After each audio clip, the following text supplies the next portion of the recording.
You're watching South Asia Newsline, and here are the top stories we are tracking for you on Monday, the 2nd of December. Indian Parliament disrupted yet again over Adani and Manipur issue. Sindhis hold anti-Pakistan protest to demand independence. And Nepal PM Oli kickstarts China visit talks likely to revive BRI projects.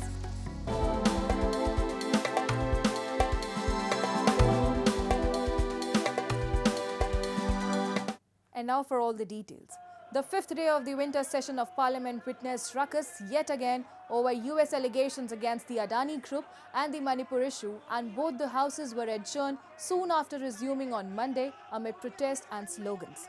Parliament proceedings have been stalled since the beginning of the winter session on November 25th amid protests by opposition parties to demand a debate over the Adani issue and violence in Manipur and Sambhal. Rajya Sabha Chairman and Vice President Jagdeep Dhankhar expressed his frustration over the log jam, and he linked it to Murphy's Law, which states anything that can go wrong will go wrong. The winter session has been a complete washout so far due to repeated adjournments. As I've said earlier, the government has a majority, so they will always have their way. They must give space for the opposition to raise issues which matter to the opposition, which the opposition deems important, and they must give space for the opposition to have its say and not be adamant and not allow a single adjournment motion. Nothing will happen if they allow an adjournment motion moved by the opposition to be debated. Moving on. India's Navy Chief Admiral Dinesh Tripathi on Monday said that India is aware of the surprising growth of the Pakistan Navy as Islamabad is prioritizing the construction of numerous warships, choosing weapons over the welfare of its people. Addressing a presser ahead of the Navy Day, the Admiral noted that many Pakistan Navy warships and submarines are being built by Chinese support, indicating Beijing's keen interest in enhancing its allies' marine capabilities. He said India has kept a close watch on the activities of extra-regional forces operating in the Indian Ocean region, including the PLA Navy units. He also informed the Indian Navy is on the verge of closing a pivotal deal for 26 Rafale marine fighter aircraft.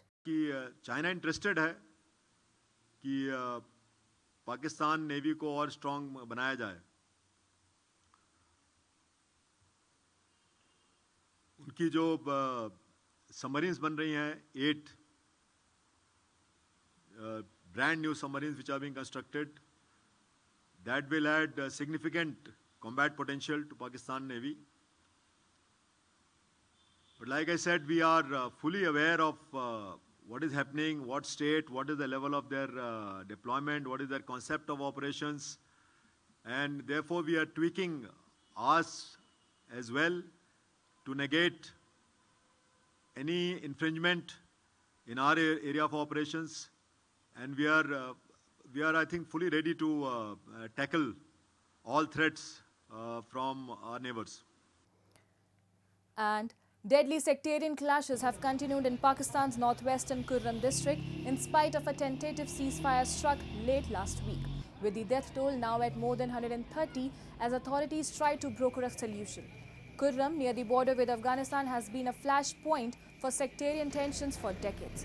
It's the only district in Pakistan where Shia make up the majority of the population, in contrast to the rest of the country where Sunnis are the majority. Waves of violence have been unfolding since July, when tensions between Shia and Sunni tribes flared over a land dispute. The Pakistani government has made efforts to ease tensions, but all in vain.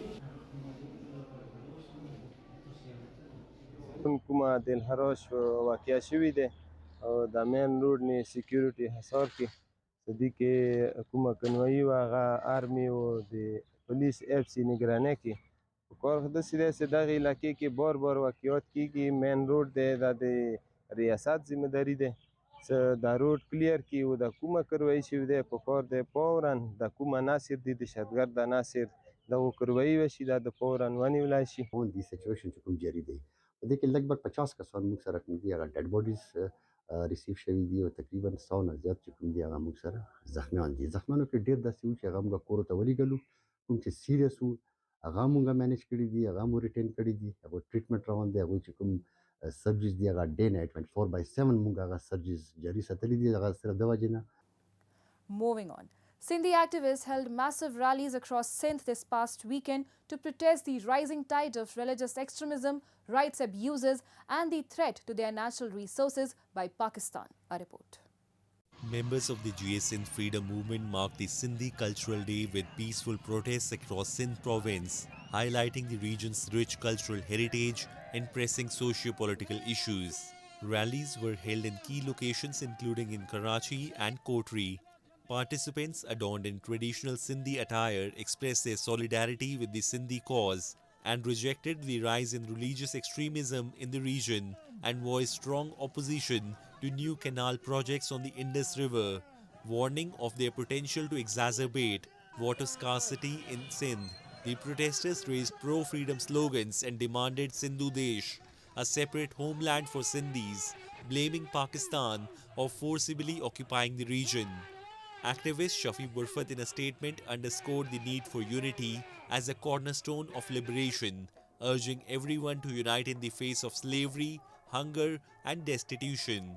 The protesters accused that Pakistani army uses enforced disappearances, extrajudicial killings and political repression as tools to silence voices of Sindhis and appealed the international community to intervene to stop exploitation of their natural resources.